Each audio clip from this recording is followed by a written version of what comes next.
Elizabeth Holmes was all of 19 when she founded her healthcare diagnostics company called Theranos.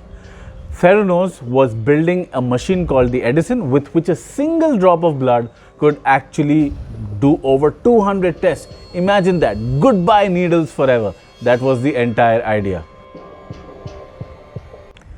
At one point in time, the company had almost $10 billion in valuation, but now Elizabeth Holmes is actually found guilty on multiple counts of fraud and manipulation.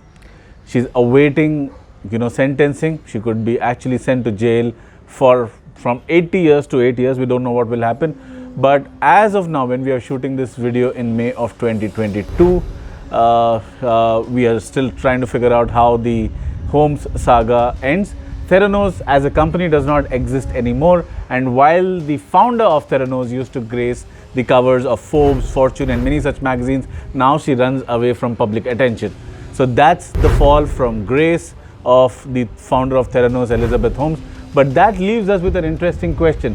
How did all of this happen? And how did a young person like Holmes actually fool a lot of investors and other people to achieve what she did and then lose it all?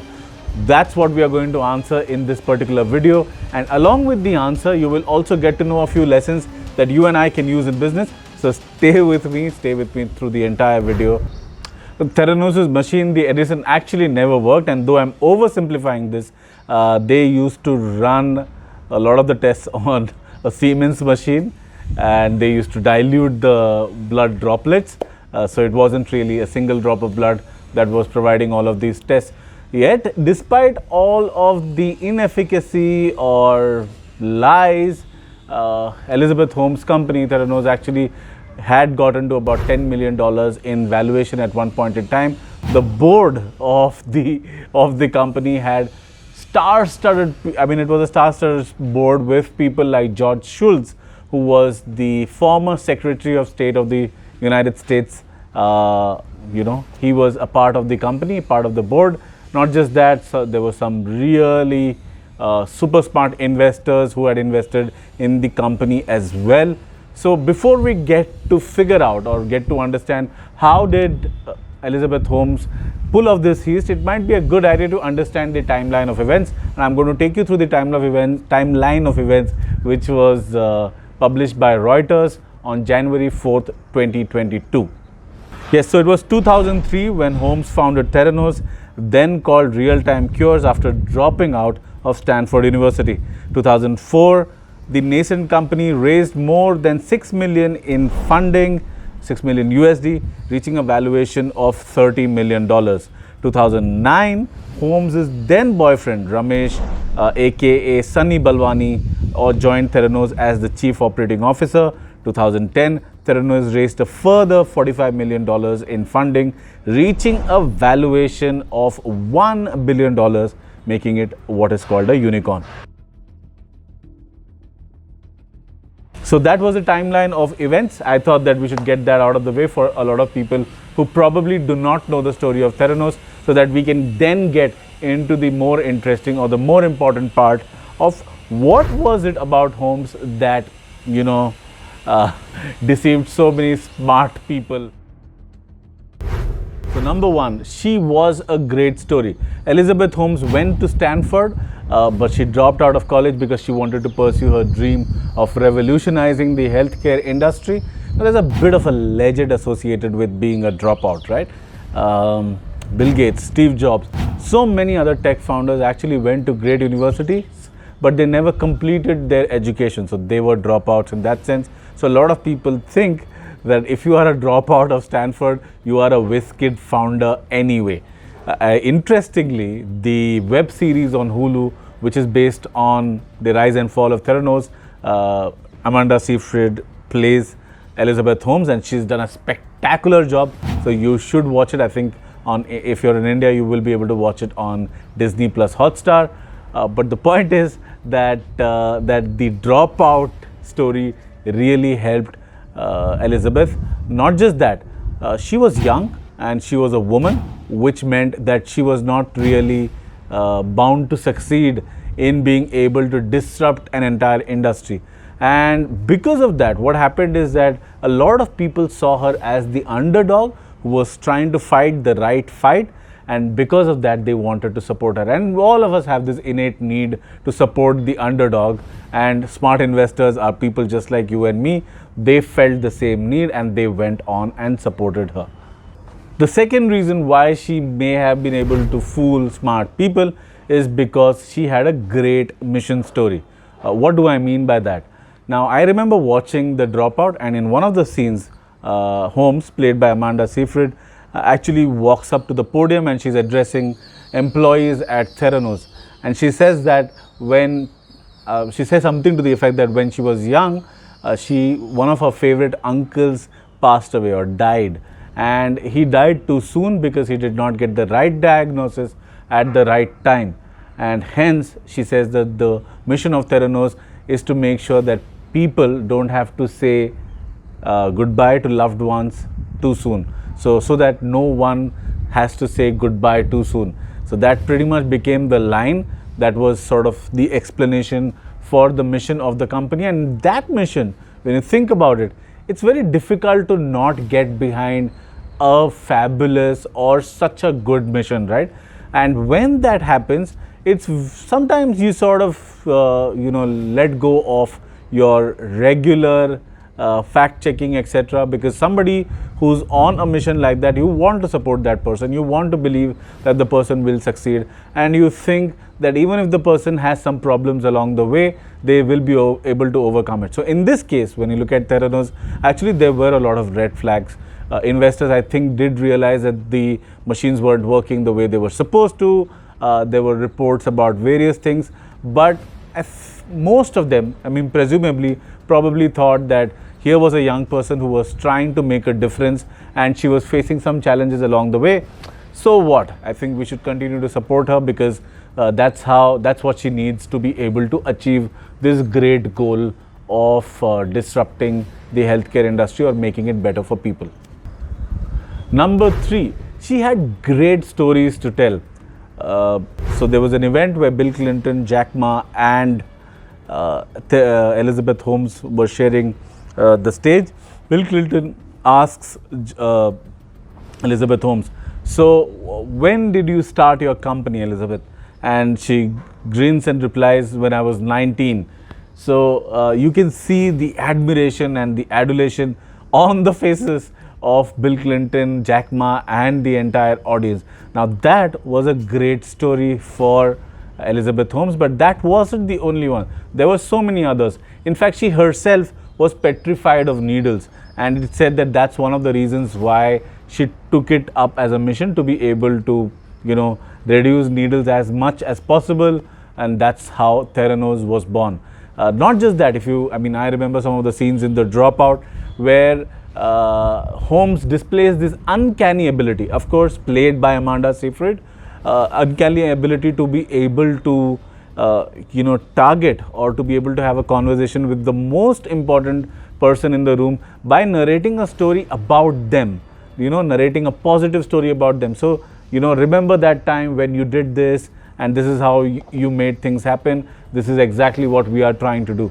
So in that moment, the key person or the key decision maker sort of lowers his or her guard, and because of that, I was going to say Amanda, but Holmes actually got away with a lot of difficult questions in meetings like these. So that was the third reason. The fourth one, according to me, is that she never ever let go of a chance to play the victim.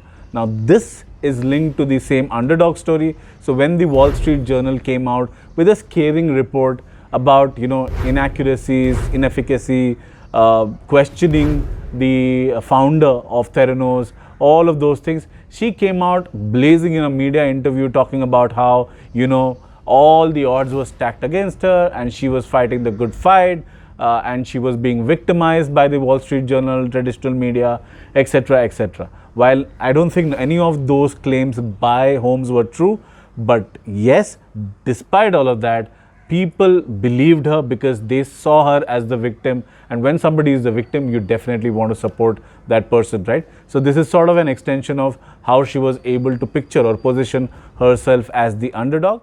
This is what happens when you work to change things. And first they think you're crazy, then they fight you, and then all of a sudden you change the world. And I have to say, I personally was shocked to see that the journal would publish something like this when we had sent them over 1,000 pages of documentation demonstrating that the statements in their piece were false. But we're doing things differently, and we're working to make a difference, and that means people raise questions, and that's okay. That's the fourth reason. According to me, the fifth reason is more about tactics, but she did use a lot of psychological tactics to be able to convince her audiences. Now, this audience could be investors, could be media, could be general people like you and me, because all of us also believed in that story for a long period of time. So, number one is that she lowered her pitch of voice. So women generally have a high pitched voice compared to men, but when you have a low pitched voice, and even as a man, if you have a super low pitched voice, then you probably come across as more authoritative. Not probably, in fact, there are studies which showcase that you come across as more authoritative, more confident. So it is said that somewhere along the journey, Elizabeth Holmes actually ditched her natural voice and started speaking in this low baritoned voice in public meetings, in podcasts, etc., even in her office, to be able to showcase authority, to be able to command her audience's respect, so on and so forth. So that is one tactic. The other tactic that she used is that she would dress up in turtlenecks all the time. So if you look at her dressing, it's not typically how women or even women leaders dress. But she said, I mean, it is said that she was inspired by her role model Steve Jobs. That's why she would wear turtlenecks all the time. At one end, I mean, at one part, I mean, you could say that that's like a tribute to her role model, but I think it worked in another ways as well. It actually showcased that she was really serious and that she meant business. That was another psychological trick she had. The third psychological trick she had can be called the gaze. Now you will read a lot of articles and also YouTube videos explaining how she had an unflinching gaze in interviews and when people met her.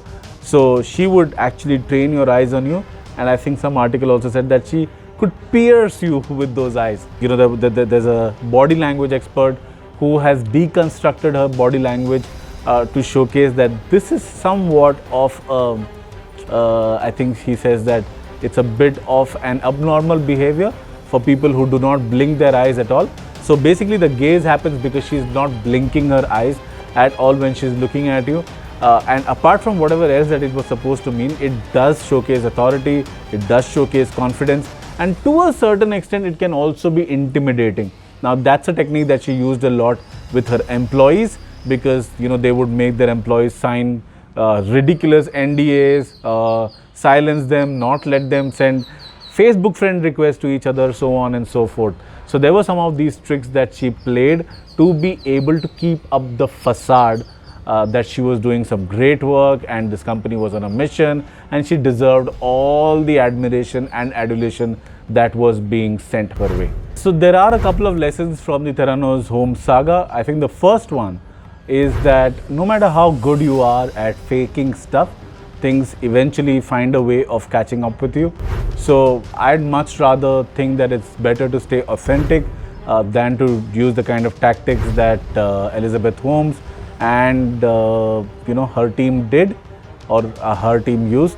And it also raises a question about the Silicon Valley fake it till you make it culture. There's a conversation that's already started on this because of Holmes, and I think even the Indian startup ecosystem suffers from this to a large extent, this fake it till you make it culture, and it may not be a good idea. What's really more important is to stay authentic through your journey, even if that means that it is going to give you short-term pain, because in the long term, no matter how much you achieve, and if you lose it all the way Holmes has done, it's not a great substitute for short-term fame or short-term wealth, right? So eventually people are going to question your character for all of your life, and that's something that I don't think any of us want. So those were a couple of sort of general lessons about the startup ecosystem, etc. However, I think as a business storytelling coach, I'm always looking for lessons about storytelling and especially about storytelling in business. So to me, the first important lesson from the entire episode, from the entire journey of Theranos-Holmes is that people love good stories.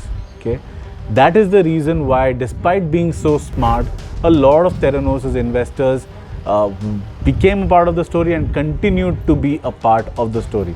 Now the question is, can you and I use storytelling, whether we are marketers, startup founders, or even professionals, to be able to make sure that our audiences get engaged and they follow our call to action. So that's the first thing. The second lesson I have, and I think this is probably even more important, is that storytelling is a powerful tool, and we learn that through Holmes' story. Now, whether it is good or bad depends on the person who's yielding that weapon.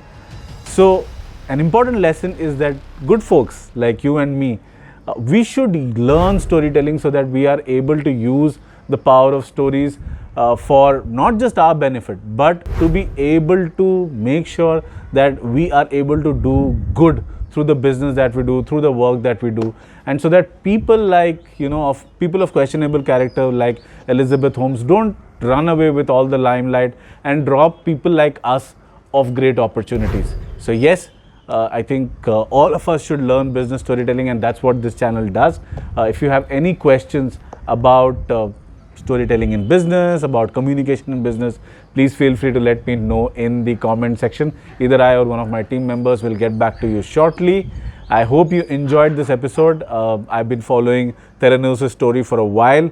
I finally got down to actually creating something that is of value for our viewers and listeners as well. So I hope that you found some value from this.